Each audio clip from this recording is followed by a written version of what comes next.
Hey there, I'm Julie, and this is the Married to Addiction podcast. If you're here, then you're probably what I call my secret sister. We're in a situation we never asked to be in and fighting a battle we never wanted to fight. We're faith-filled women who are married to an alcoholic, and it affects every inch of our lives. If that sounds like you, then this is a safe place for you to land. Married to Addiction is a faith-based podcast where I help you find the tools and strength you need to navigate your husband's addiction without losing yourself in the process. So please subscribe and tune in as often as you can, because your husband's recovery is important, but so is yours.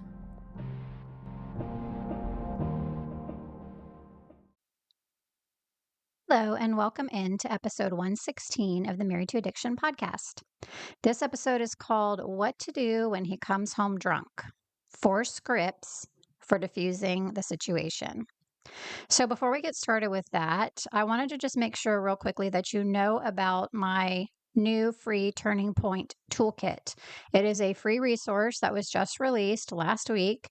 It contains 2 full Secret Sister Circle lessons, Common Pitfalls for the Wife of an Alcoholic and The Art of Healthy Detachment, plus 2 SSC tools to help you ground yourself and your nervous system during stressful times, which is pretty much all the time when you're living with someone in active addiction, right? So I really think that this can help you, and I want you to grab it. It's free. You get instant access. All you have to do is go to turningpointtoolkit.com to grab yours. Please go do that while you're thinking about it. Pause the podcast, grab that free resource, and come on back.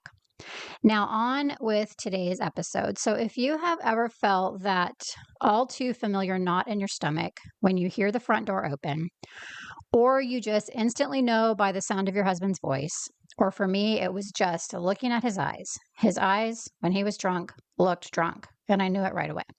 So if you are used to getting that knot in your stomach when those things happen because you know that he's been drinking again, then this episode is going to be really helpful for you, because honestly, those moments can be some of the hardest because sometimes they catch you off guard.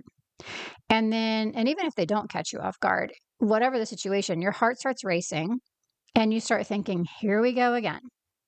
You might feel panic start to rise, or anger. That was me. I would feel it. It felt like it was traveling from my feet to my head. I would just get hot with anger. Maybe you feel sadness when you know that he's been drinking and you see these signs, or maybe you feel 1, 2, or all 3 of these things. But what if in those moments, instead of automatically reacting like that out of fear or frustration or whatever it was, you didn't react that way because you knew that you had a calm, steady plan? Today, we're going to talk through some of that. We're going to talk about what to do when he comes home drunk. And I'm going to share with you 4 simple, non-confrontational scripts that can help you stay calm, protect your emotional safety, and avoid any unnecessary conflict or escalation. Now, I do a whole lesson on this in the Secret Sister Circle. The lesson's called Communication. It talks about a lot of other things that you can do before you talk to your husband when he's inebriated that can really just help to diffuse the situation. There's also a lesson in the SSC called How to Be Heard by Your Husband, which I think is really important for us to know too, because a lot of times we don't feel like we are being heard at all. So if you really want some in-depth, deep dive suggestions around how to frame a conversation, prepare for a conversation, have a conversation, what to do after the conversation, all of those things, there are a lot of additional steps and resources available in the Secret Sister Circle for that. But I did want to at least touch on this one part of it. So let's dive into this. The first thing that we need to talk about is your mindset in these moments. Because the truth is, and I know you've heard me say this a million times before, you cannot control his behavior. You cannot control whether he drinks. You cannot control how much he drinks. You cannot control how much or how he acts when he's intoxicated. And you also can't control those things by trying to frame your behavior in a way that you think will punish him, essentially, to where you're trying to manipulate his behavior through those types of things. So those are all the things not to do. But there is something that you can control, and it's something that's very powerful, you can control your responses. When you start to do this, your peace will begin to return. And I know you may think to yourself, there is no way that I'm just going to work on what I'm doing and feel any sort of peace about what he's doing. But I promise you, it works exactly like that. When we are living in the chaos of addiction, we often spend so much energy trying to manage him, watching for signs that he's been drinking or that he's going to drink, adjusting our words and the things that we say, which I just touched on. Maybe sometimes softening our tone, hoping to prevent conflict. Or maybe you're taking it a step further and you're pouring out bottles, you're tracking receipts, maybe even you're tracking him in an attempt to control his drinking. But I need you to hear me when I tell you that that is not your job and that is not your responsibility. What is your job?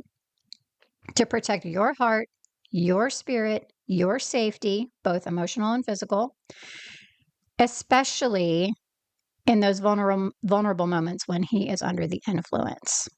So before anything else, I want you in those moments to try to remember to just start with taking a deep breath before you react, because that's how you can first start to catch yourself.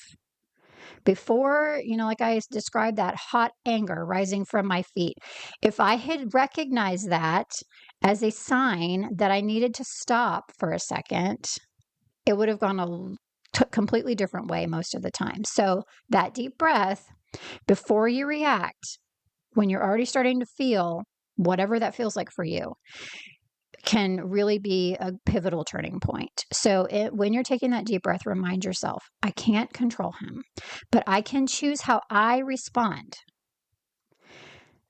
Doing that is not weakness, by the way. That is wisdom. That is strength. Strength that is rooted in peace, not in panic. You have control over this. Before we go any further, I do have to remind you of this again, and I've said it a million times also, but it is critically important, and that is that your safety always comes first. So if your husband ever becomes aggressive, threatening, unpredictable when he's drinking, please don't try to talk him down or reason with him. You need to remove yourself from the situation. You need to go to a neighbor's if you need to, leave the house if you need to. You don't need to explain, justify, apologize for protecting yourself ever, because that is rule number one, safety first, period. And sometimes the most powerful boundary for you is distance and silence. So please listen to your instincts in these types of situations. God gave those to you for a reason. That being said, let's now go ahead and talk about 4 simple scripts that you can use when he does come home intoxicated, if and only if what I mentioned is not applicable in your situation. So before I give these to you, please know that these aren't magic words that are meant to fix the situation, but they will help you stay grounded and very likely will avoid escalation, which is good. And they will also help you protect your emotional safety while still communicating clearly and calmly. So the first one that you can use is called the clear boundary. And the clear boundary is basically just saying, I'm not going to engage in this conversation right now. We'll talk tomorrow. Or you can just say, I don't want to talk about this right now. Or I can't talk about this right now.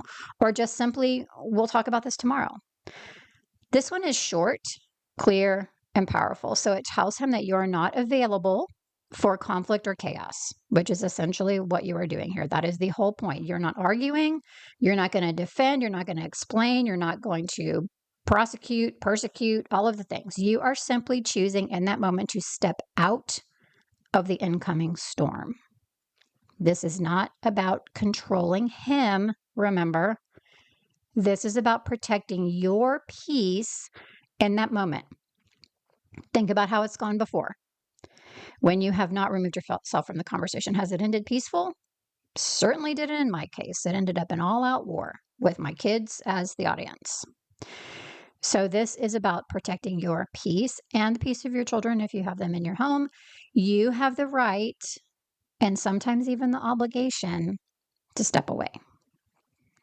The second script you can use is a quick redirection. So this can sound something like, let's talk about this when you're feeling a bit better, or let's talk about this when you're feeling a bit clearer. That word can be a little touchy because it can sound accusatory, but if it feels right and it doesn't feel like something that's going to be offensive in that moment, you can use that word as well. You can say, I'm going to press pause for now, or I need to press pause for now. So this is just a general redirection. So you're not shutting him out completely, but you are naming your healthy limit. So you are communicating that you are willing to re-engage when it will be productive to do so. You don't need to over-explain this or argue this, okay? These are not to get you into a different argument about that you don't want to talk about it, okay? We are just giving a calm, clear boundary, and we are removing ourselves from the situation. So your calm tone is going to speak louder than any long explanation ever could. Trust me, I've seen this play out over and over again with members of the SSC where they're like, wow, that really worked. Like he was surprised and shocked that we weren't going to war in that moment. That speaks volumes, more than you know. The next one is called the calm mirror. Catch the word calm. It sounds like something like this. You've been drinking, which makes it harder for us to have a productive conversation, or you've been drinking, which makes it harder for us to have a calm conversation. And you can also add to this one, let's pick this back up tomorrow. Let's pick this back up in the morning. So this phrase simply states a fact. It's calm, it's respectful, it's rooted in truth. You're not attacking, you're not judging, you're acknowledging reality. And it also can help you keep you from being pulled into any emotional manipulation or circular arguments or gaslighting or whatever that it ends up looking like in your situation. It grounds you in clarity. You are clear and you remember that it is okay to disengage when you cannot reason. You cannot reason with a drunk person. You cannot reason with a buzzed person. You cannot reason with an intoxicated person. So you need to remember that. It is okay to disengage. In fact, it is better in 99.99% of situations to disengage because that conversation is not going to be productive or calm and no reason is going to be able to be relayed. The last one is the loving detachment. So this one sounds like I care about you or I love you, but I need space either right now, just I need space right now, or I need space when you're like this. That's another one that's can be a little bit, sound a little bit accusatory. So again, use that one wisely. You're not wanting to use any of these as accusations. I need space when you've been drinking, or I need space, just period. So this phrase still holds compassion at the beginning, right? It says, I still love you, but I won't participate in the chaos, or I won't stay in this conversation. You can love him deeply and still protect yourself. I hope that you've gotten that from this podcast so far. If you've been listening for any length of time, I truly hope that you've gotten that. You're not being mean. You're not being cruel. You are respecting yourself. You are respecting your boundaries. You are choosing wisdom and calm and peace over chaos. And you are choosing love rooted in truth rather than rooted in fear. Huge difference. Now, I know that some of these words might sound like they could be uncomfortable or cringy to say in the moment. So again, you have to consider your specific situation, your husband's personality, your husband's mood, your personality, all of those things. What's going to sound the most natural for you? That's why there's a bunch of different choices here, okay? If you have spent years engaging or reacting, like I did, if you have been accustomed to, for a really long time, just reacting emotionally in that moment, it is going to feel strange to do this differently. And it might feel a little uncomfortable at first, but that's okay. It always takes time and practice to do something different when you've been doing it a different way for a long time. The point here is you're trying to find your steady voice again, your calm voice, your empowered voice, but still the one that does not escalate the situation. You can practice this ahead of time. If you think it's going to feel weird or unnatural, or you're going to, stutter over your words because you're doing something different, just practice somehow. You can write them down if you want to. Write them down somewhere private, put a note on your phone. Put them in a page on your journal, write them down where if you are feeling that anger rising and you take your deep breath, maybe you also at that time consult that note on your phone and you're like, okay, which one of these can I use right now? Have them ready. Have them ready to go. Say them out loud to yourself when you're calm. That's a way you can practice this. Get used to hearing yourself speak with this gentle authority. Okay? That is what we're after. Speaking with gentle authority. So when you're calm, when there's nothing going on, practice saying them out loud. Put them in your phone, notes, practice saying them out loud.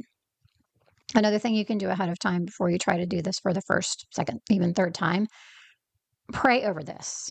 Ask God to remind you of these words when emotions run high. That's important because, again, if you've been doing this a different way for a really long time, you're going to need to also teach yourself how to catch yourself before you automatically react, and asking God to help you with that can really be helpful.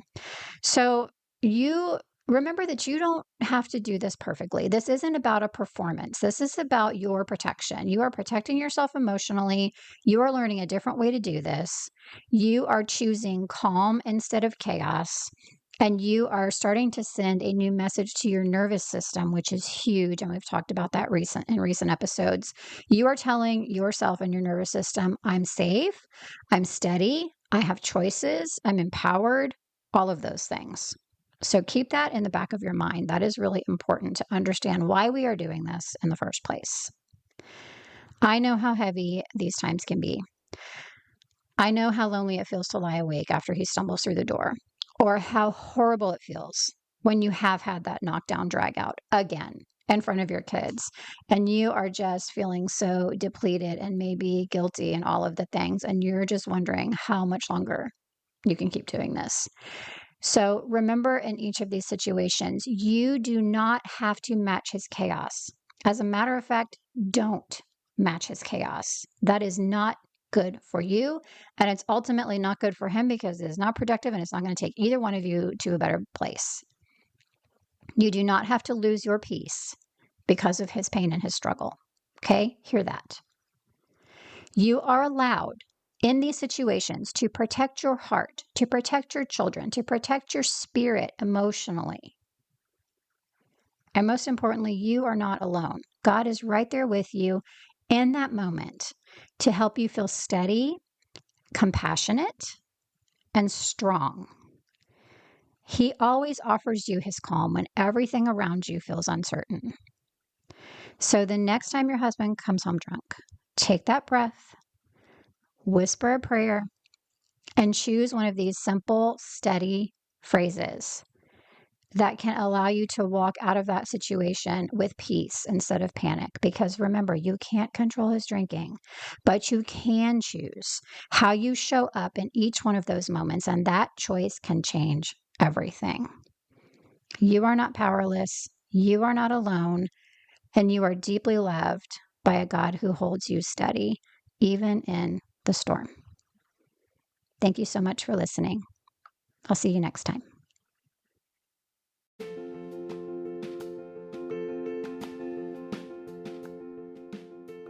Quick question for you before I let you go today. Have you been to the Married to Addiction website? If you haven't, I would love if you would go pay it a visit. It's just marriedtoaddiction.com. And over there, you can see just a lot of different information about my podcast. There is a blog on there. There's some free resources for you. And there's also a few ways that you can actually get some help if you need a little more help and direction and support as you travel this difficult path with your addicted husband. So if you haven't yet, please go visit marriedtoaddiction.com. Thanks so much.